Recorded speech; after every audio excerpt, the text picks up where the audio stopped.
ಇನ್ನು ಮಹಾರಾಷ್ಟ್ರ ಪಶ್ಚಿಮ ಘಟ್ಟ ಪ್ರದೇಶಗಳಲ್ಲಿ ಮಳೆ ಮುಂದುವರೆದಿದೆ ಅನ್ನೋದು ಗೊತ್ತಾಗ್ತಾ ಇದೆ. ಭಾರೀ ಮಳೆಗೆ ಕೃಷ್ಣಾ ನದಿಗೆ ಹರಿದು ಬರ್ತಾ ಇರೋ ಹೆಚ್ಚು ನೀರು.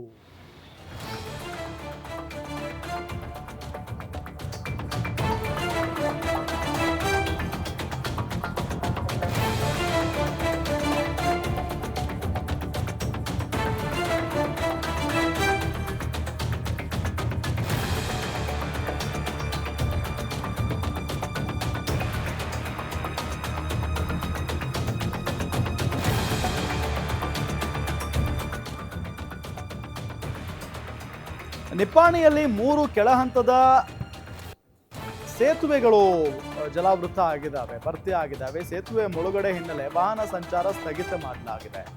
ಬ್ಯಾರಿಕೇಡ್ ಹಾಕಿ ಸಂಚಾರ ಬಂದ್ ಮಾಡಿರುವ ಪೊಲೀಸರು. ಮಹಾರಾಷ್ಟ್ರ ಪಶ್ಚಿಮ ಘಟ್ಟ ಪ್ರದೇಶದಲ್ಲಿ ಮಳೆ ಮುಂದುವರೆದಿದೆ.